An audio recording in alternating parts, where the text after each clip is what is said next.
You're listening to a podcast from thespoilist.com. Welcome to First Contact, because you pressed the wrong button on your podcatcher. I'm Andrew. I'm James. And I'm Alex. This time we have been watching Ensign. It was a story by Rick Berman and Michael Piller and a teleplay by Michael Piller. It was directed by Les Landau and first aired the week of October 7th, 1991. James, what happens in this one? Following a terrorist attack on a Federation outpost near the Cardassian Empire, Ensign Rowe, a Bajoran with a bad reputation, is assigned to the Enterprise. While the crew are reluctant to work with someone who got other officers killed, her information proves valuable, and Guinan decides to become her friend. While it appears the Bajorans are behind the attack, it soon becomes clear that they don't have the resources, and Rowe is a pawn in the middle of a game being played between the Cardassians and this week's Badmiral. With all revealed, Picard mentions Wesley's chair is still empty if she'd like to stay on board. Well, Alex, you've never seen this episode before. What did you make of it? Well, I mean, you say I haven't seen this episode before, but I very much feel like I have seen this episode before, and I feel like this may not be a popular thing to say, but I thought it was fine. Not to trot out our standard phrase, but it was basically fine. I got the sense watching it that it's probably one that people like a lot more than I was enjoying it, but I did feel like we've been here and done this quite a few times. I think people like the character of Ensign Rowe a lot, and it informs their view of the episode itself. I could see that. In terms of the structure and content of the episode, though, removing the character, as you say, having this week's Badmiral, and they're the terrorists. No, they're not the terrorists. It's the obvious villains. We've discovered that you're the obvious villains. Perhaps you should back down. We'll back down this time, Picard. For now. And then everything's sorted. I mean, it's just, that feels like a structure that is a well-trodden path at this point. But that's not what the episode is about. The core is, it's the moral core. It's Picard reacting to somebody based on reputation and not understanding her culture and her background, and learning through understanding that there's more to her. Yes, I will grant you, yes, that is the case. I think the fact that it's just attached to such a standard episode otherwise, though, sort of deflated that a bit for me. Yeah, I understand where you're coming from. I mean, I really do like this one a lot. I think you're right as well, though. I do think it is, let's move standard TNG plot thread here, and here. However, I mean, this episode, I think, represents a real watershed moment in Star Trek's history. And so, basically, Deep Space Nine Voyager would not exist without this. This is very much the groundwork. This is the basis for the future of Star Trek. And I think it's kind of making the universe a little bit more interesting, adding new alien races, adding a bit more conflict into the world, I suppose, as well. It's very much TNG's own kind of thing. This area of space now, we have this race, and it's very obviously, it's, you know, a diaspora that they're representing. We talked last week about, they just take one element of Earth culture, and here you can say maybe, this is post-Second World War Jewish culture. Maybe if you want to look at it, if you're watching it today, you might think all these people living in settlements, you might say, this is like Palestinians. So I think there's a richness to it, which will come in later. I mean, obviously I can say that with hindsight, but I think there's a lot of setup here and a lot of world building here, which does make this episode more interesting than perhaps it first appears. And the reason that I said in advance that I thought that my opinion that it was basically fine, I could preempt that it would go against probably what the received wisdom was that I could sense exactly that it was setting things in play, and there's a little bit of a informed knowledge that I have there. Is like you hear certain things and you go, oh, I know that that's a thing that comes up later, or this is a returning thing, but purely in the sense of this is this episode in isolation without knowing what comes back at a later point or where it will go. Just purely in those terms, it was... I'm struggling to think how to put it, but I mean, it's just... If you didn't know that those things were coming up later, this would just be any other episode in that respect where you have a race that then never comes back again.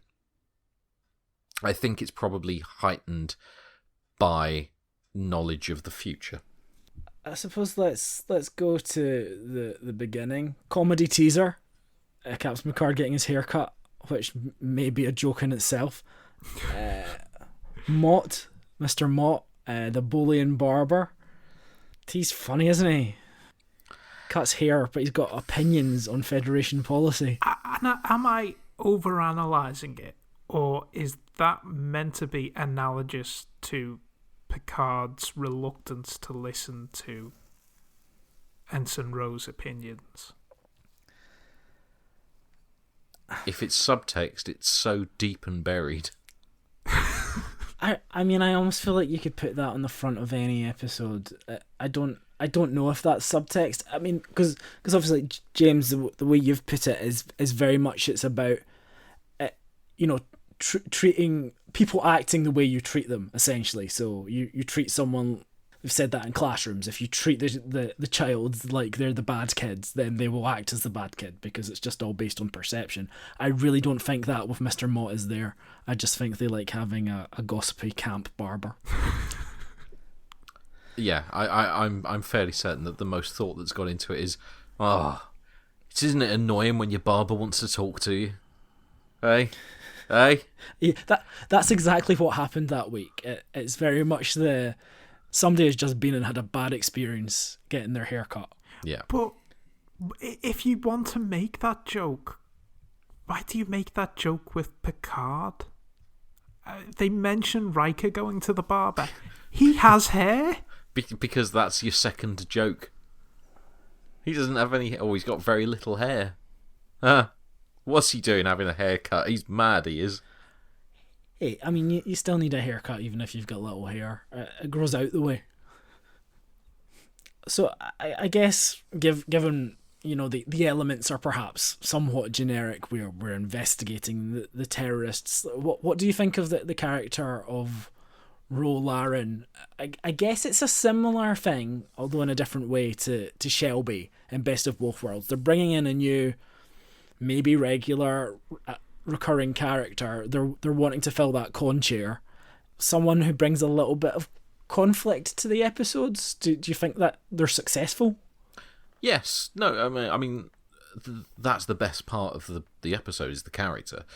It's the surroundings that don't do the character as much justice in some ways as it should. So, for example, not to get hung up on the point, but the Badmiral is so obviously in that role right from the start that it plays the hand too early. See, I didn't realise he was bad because he Really? didn't tell Picard to shut the fuck up. That is a cliche, and I think it's sort of... Have they done that much so far? I mean, probably. We've had a few dodgy admirals at this point. I'm sure we have. Haven't we? Well, there's definitely... I mean, the one that springs to mind immediately is the really old man who got the puppet makeup, who became the young man by drinking the Fountain of Youth in Season 1. He was definitely a bit dodge. And there's the previous Cardassian episode where although that was a captain, wasn't it? That was a captain.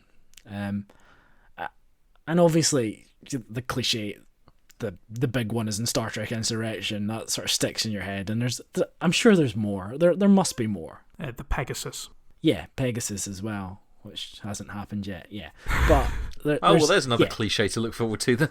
When it's done well, it doesn't matter. But it is certainly a trope in TNG's Walker. Yeah, no, I do think they maybe overplay him being a little bit incompetent. I'm not sure that that's entirely the script, to be honest. I feel that some of that is the acting choice.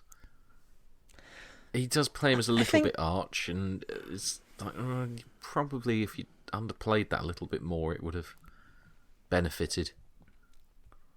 Yeah, I guess the whole idea of it is, Starfleet is good, so we'll always be surprised as an audience when they turn out to be a little bit less than competent. I don't think that even the implication in there is that he's evil or anything like that. No, just it's dodgy. Just that he's a bit out of his depth. He's more willing to believe the Cardassians and, yeah, he was surprised break a woman out of prison to do his bidding than he is to be up front or trust, I guess. He was surprised when Picard informs him at the end that the Bajorans don't have warp capability. It's surprising because, as far as I understand it, they actually went to warp long before I knew you were going to bring up that they went to they warp used maybe with solar sails to go to warp. They used solar sails, yeah. But it's totally unrealistic. I mean, having someone that's in that position of power with so little understanding. I mean, it'd be like having a foreign secretary that doesn't understand the importance of the Dover-Calais crossing to international trade. Thank goodness we don't live in that kind of world. See, Star Trek is so ahead of its time, isn't it? The Federation isn't portrayed in exactly the best light here, and I guess it's politics, it's complicated, we can't help you, you were over the border, we don't have any rights there. And that's interesting because there are obviously people very much the wronged party, and there are members of that species in Starfleet. There are people know about them, they know what's happening, that Cardassians have annexed their planet, they have spread out across the system, and they are living in camps and suffering, and it's only once that they are attacked that the Federation take any notice. I think there's something quite interesting in that. I feel we're maybe slightly diverting from Gene's perfect vision of the future here. It does feel like we're getting a little bit more nuance. I'm not saying we're abandoning what Star Trek is, but there's certainly something there that they're wanting to play with slightly more shades of grey in the drama. And the whole core of the episode is about introducing conflict into the main cast, which Gene was dead set against at the beginning of Next Generation. Yeah. And I think absolutely it's essential, but there's that fine line. There is that fine line, because obviously Deep Space Nine, people might say, well, that's not really Star Trek, and this has got all the ingredients of Deep Space Nine in it, which was, we can't have our human characters having conflict, so we'll bring lots of different characters from lots of different backgrounds, and we'll have them have conflict, and the background to that will be the Cardassian and Bajoran conflict, and this is really the start of that, and especially this terrorist group, which is like the proto-Maquis, really, which is, they are going to be people who are fighting for the rights of these settlements and saying Starfleet is wrong. Starfleet is basically putting people places they don't want to be. They're moving people away from their homelands, which is a very, very clear metaphor there. And it's very strange, really, that this episode is basically about proving that they're not terrorists, and then a load of terrorists end up arriving anyway. I have to admit, the minute that terrorist came up as a thing in this, it did sort of set off certain alarm bells with me, because there's a bit of a thing I'm not saying in Star Trek, just in US media generally.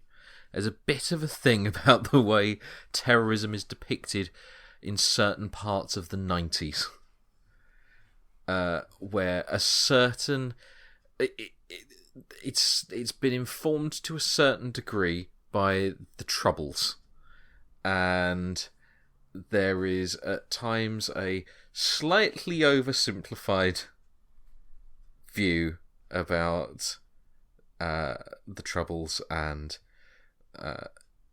exactly what the grievances are between the Unionists and the IRA, and it can be quite uncomfortable, and it's actually it's very interesting seeing some things, the dramatic shift in the way that subject is treated in the next decade compared to the 90s. So it did set off alarm bells.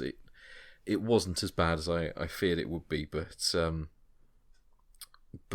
Christ, I was a little on edge, not knowing where it was going. It was, oh God, please don't side with terrorists. Don't. TNG's done that episode in the past. They literally did one which was inspired by that in its less subtle days. But I felt quite interesting as well. You have the terrorist leader, and they're disfigured, but they go against the Bond cliche almost. It's like, oh, they must be evil because their face has been mutilated, and it's like, oh no, they're actually willing to engage in reasonable dialogue, which I guess is maybe again that perception thing. You have the conversation, you take people almost on face value, and you don't prejudge them. This isn't Star Trek related, but you're quite right about Bond seemingly having a problem with the disabled. It does make me think that he's working for the wrong department. He shouldn't be working for MI6. He should be working for the Department of Work and Pensions. That seems a more natural home to those grievances. Bit of politics! I guess, as you said, this episode is as much about how the other characters react to another character. So you instantly have Riker saying, we obey uniform regulations. I love your sash, Worf, looking good. Making her take off her earring. And you also have Geordi sitting in the bar saying, well, I wouldn't trust her because I hate women. Send her back, that's what I say.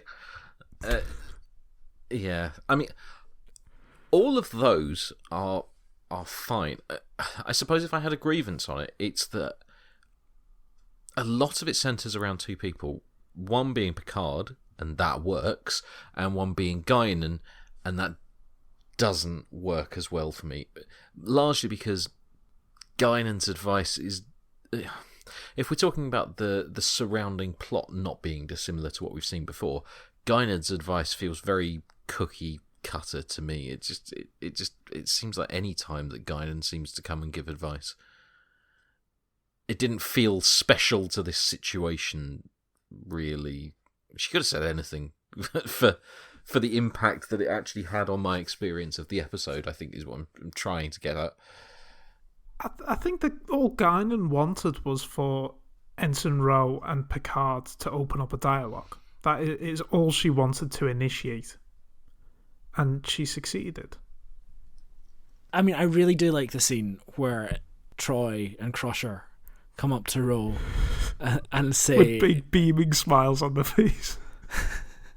Do you mind if we join you? And she just says, yes. And that's great. Yeah, I'd like more of that stuff and less of the Guinan stuff, basically. It's very self-aware. It is very self-aware because it's just this show. And actually, all the characters that the current writer's room have inherited, essentially, are all just so bland and nothing. It's like, no, you don't want to spend that much time with them. Like, obviously, I think this cast is great, and I think this cast, like... at its best, absolutely emerges, but there is some weakness, I think, in the initial characters, and I think it's really great to see it being self-awarely kind of stabbed at. I don't even think it's a criticism of the characters. Well, not a criticism of who they are.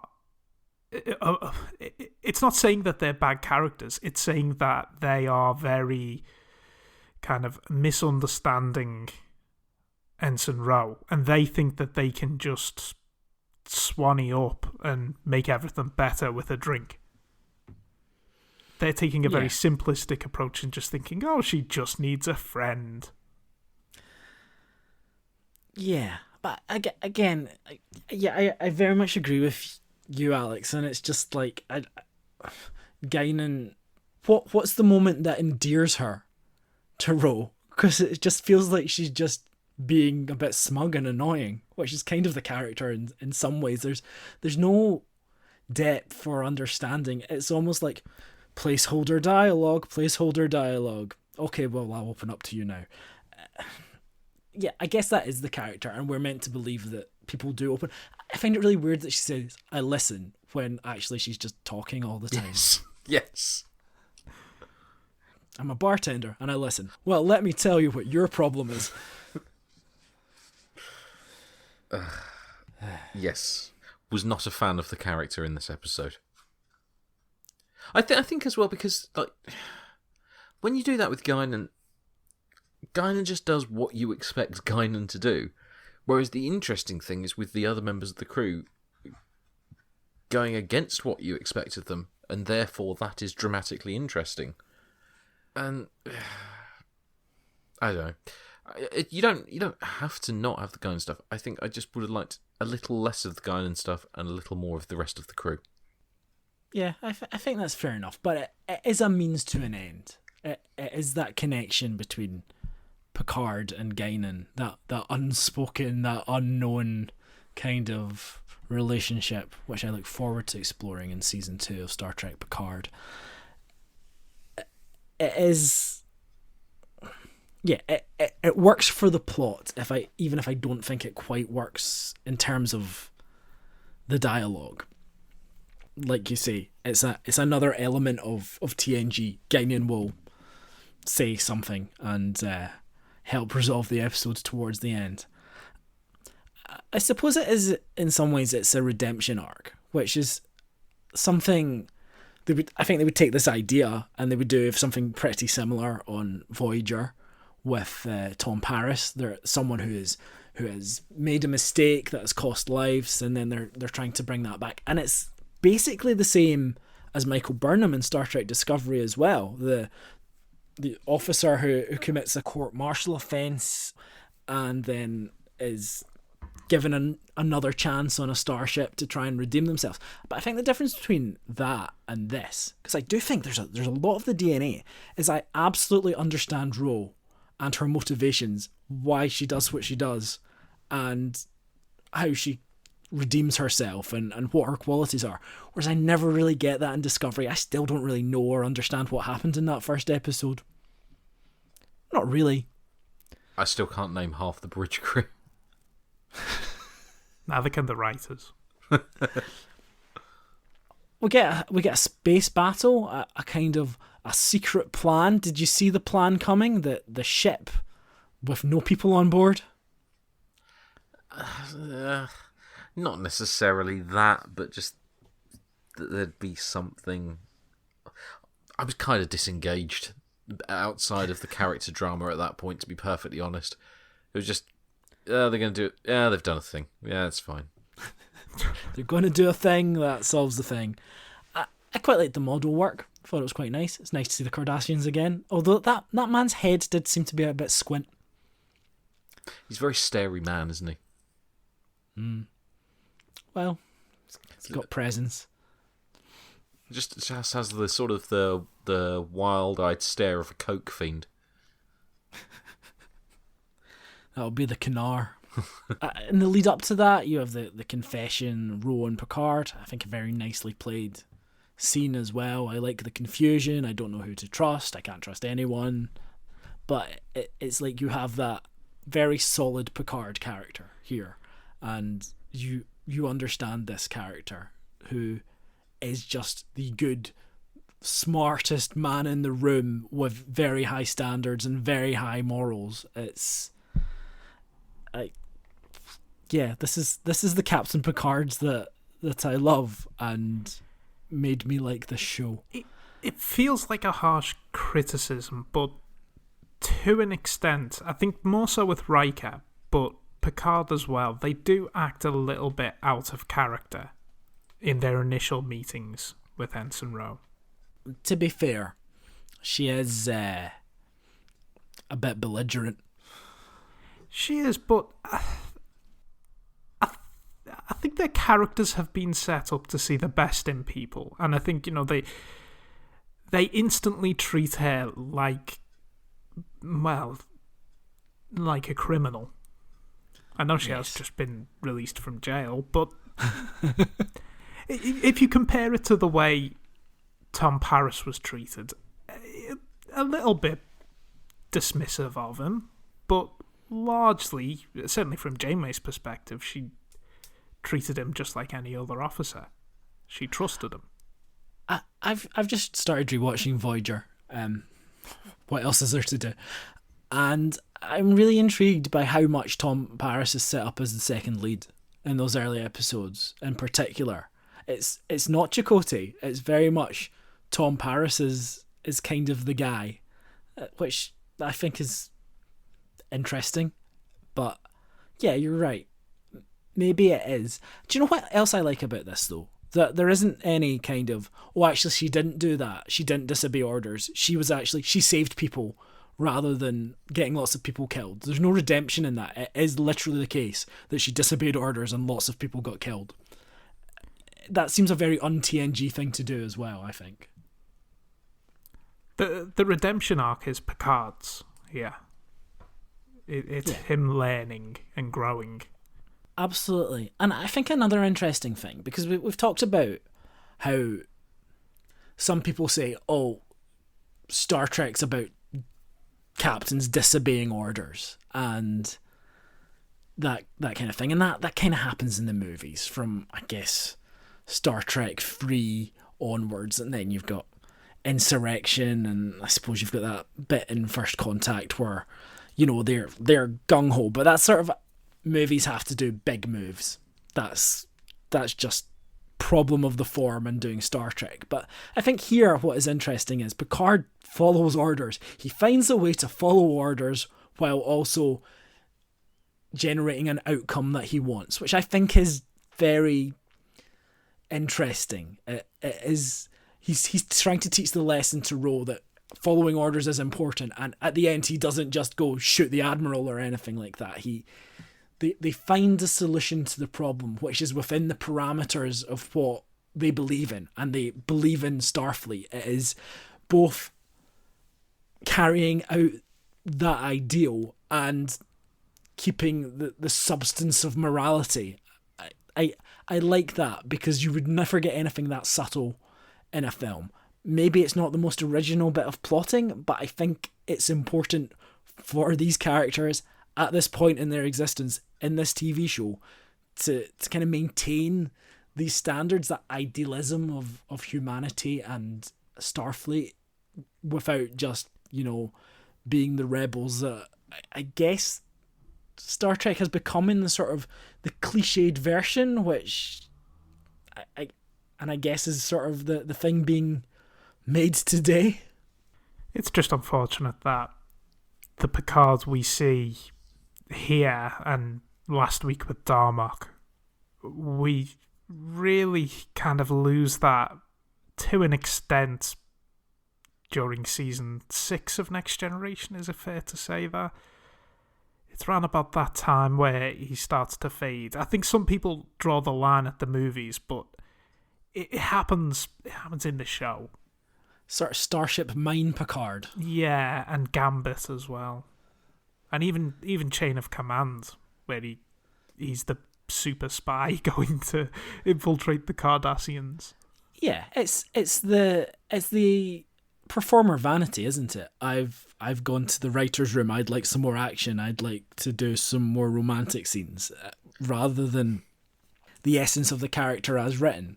But it happens a lot on long-running TV. Right now, he has the sway to get a leather jacket. Next season,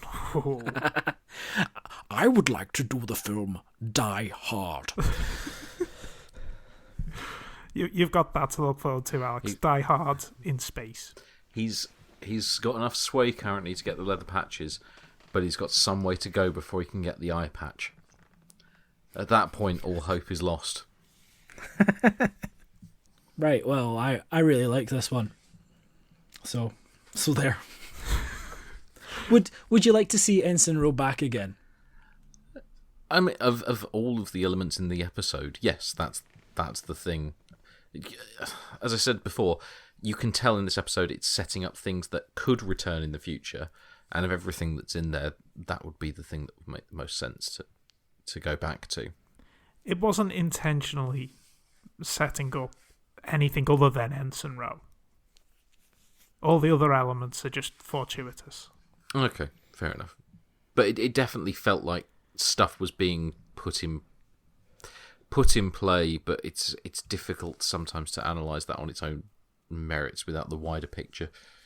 Because they repurposed the Cardassians here because they originally were going to use the Romulans. And actually, if you think about it with the Romulans, it kind of makes sense for them, manipulating the Federation to believe this small outpost was actually the major terrorists. Yeah, and actually, I think that's the problem of both the Klingon Empire and the Romulan Empire, which these massive regions of space, and we never really find out anything about anyone else who lives in it, because presumably there are multiple civilizations amongst these empires. Just think about any planet that lives within the Klingon Empire. They're ravaged. Sad times. Let's take a moment and think of them. And then the Federation makes a peace treaty with the Klingons. It's all about dialogue and improving circumstances for as many as possible. No one said it was easy. And then in the Romulan Empire, you've got the poor Remans working in mines. It's funny, they've sort of been forgotten about. It's almost as if they appeared in one film and then one 3-parter in the background. But I guess it is interesting, like, at this point in Star Trek, do they have their eyes on the more serialised, the more long game? Because obviously in Season 2, probably Season 3 as well, you do have these very much, this is the civilization of the week. And it's not got any long-term impact. So, you can visit a new planet, and kind of that's what Star Trek is. But here, for some reason, this equals more. This becomes one of Star Trek's key civilizations, I suppose. And it's interesting that when they decided not to use the Romulans, they said, oh, let's use the race we made last season. They're kind of building the universe a bit more. Let's use the other people with the funny heads. That doesn't narrow it down. No, it is very much a trope. But it's a good trope. That's why we like it. Gene, we're a new alien race. What do you want them to look like? Just slap some shit on their head. It'll do. Right, well, let's talk more about that in the place we call Quickfire. Quickfire. So we first saw Michelle Forbes in Star Trek The Next Generation in First Contact favourite, Half a Life. She played the daughter of Timothy, played by David Ogden Stiers, and basically the producers liked her so much that they invited her back for Ensign Rowe. Turning forevermore to the ruinous rue that is the Nitpicker's Guide for Next Generation Trekkers. Don't know why I felt the need to quote the full title, but never mind. There's food for thought in this episode. Well, is there food for thought? Well, Phil certainly thinks there is. There are two particular elements where I feel he's maybe overthinking. The first is that scene where you remember the scene where Ro kneels down and offers her jacket to the small child, offering the kindness and the warmth. I think we all know what to take from that scene. What Phil has taken is an extreme interest in fastenings. He says, the creators make a special and successful effort with camera angles and custom-tailored uniform pieces to create Gene Roddenberry's vision of future for clothes fastenings that work seamlessly, far suppressing our antiquated zippers. Open brackets. While this is absolutely correct, I wouldn't be doing my job if I... And yet job isn't in quotations. If I didn't point out that this is also in conflict with the scene in The Naked Now, where Dr. Crusher unzips her uniform, and the opening scene in The Price, where Troy reaches behind her back to get her zipper. Close brackets. Of course he remembers those scenes. There's a lot of fixation on zippers, isn't there? I mean, to be honest, like I did nitpick that when watching it. It was like, okay, she's got an all-in-one uniform. Oh my goodness, it's just suddenly a top. It's magical. But then you didn't remember two specific scenes from many seasons ago where two of the female characters may have been taking off their clothes. I'm sure if I was writing a book about it, I would have those always available. But if you wanted to be more puritanical in your nitpicks and the things you're overthinking, it's not just clothes fastenings that Phil's potentially overthinking here. He does have a bit of an issue about warp capability. Of course he does. Saying that Orta ships don't have warp capability and therefore can't reach any other star systems. So why are the Cardassians so worried about Orta? The star system he inhabits is outside Cardassian territory. Without warp drive capability, it would take the terrorists forever to get to the Cardassian planet and attack it. Fair enough. Oh, but he continues. Think of it this way. Suppose that the Palestinians had a terrorist camp on a planet in the Alpha Centauri system, which is the nearest star system to our sun, and they could only travel at less than the speed of light. Would that bother the government of Israel? Of course not. Wow. I mean, sometimes I feel like parallels are just better not being drawn. I mean, not only is that offensive, but it feels also missed the point, I think, that the Cardassians want to turn the Federation against the Bajorans. I mean, how far into writing the sentence, suppose the Palestinians had set up a terrorist camp on the planet Alpha Centauri? How far into writing that sentence do you think you get before you go, this is a good idea? I mean, I'm reluctant to have it on the podcast, to be honest. Rick Berman wanted to emphasise that Bajorans were not modelled on any one real-life group. The Kurds, the Palestinians, the Jews in the 1940s, the boat people from Haiti. Unfortunately, the homeless and terrorism are problems in every age. Someone should probably tell Phil that. The Bajorans in this episode are often referred to as the Bajora. That's some first episode weirdness. And they also have a little head ridge, which is kind of phased out. Here's another note from Rick Berman from the Star Trek Next Generation Companion. Basically, this show was designed to introduce a sharp-edged character, an idea that had been floating around when Wesley departed. The other characters in the cast are relatively homogenous. Some might even say bland. So we wanted a character with the strength and dignity of a Starfleet officer, but with a troubled past, with an edge. Oh yeah, they like it edgy, don't they? Do our characters not have a troubled past? Worf's parents killed by Romulans. It's quite a troubled past, yeah. Yeah. Right, well, that's us done for another week. Thank you very much for joining us. Next week, Alex, we expect correct opinions only. I mean, this isn't going to go well. What does that mean? Because he didn't like the episodes, and it's a fan favourite. I wasn't aware that the spoilers had been taken over by GB News. Yeah, so next time we will be watching Silicon Avatar, which features the return of one of your favourite spacefaring aliens.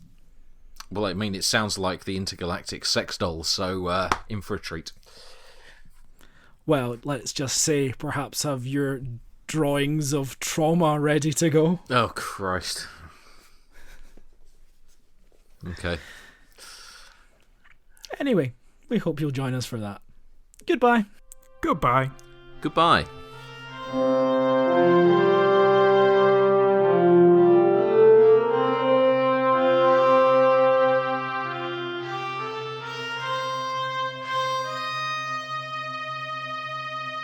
He's just there enjoying some dips and... What? Admiral, what are you doing? Oh, I'm just enjoying this. It's some sheer humus. You've had that joke banked for a while, haven't you? Just waiting for the opportunity to... If I'd had it banked, it would have been better. It would have been at least amusing.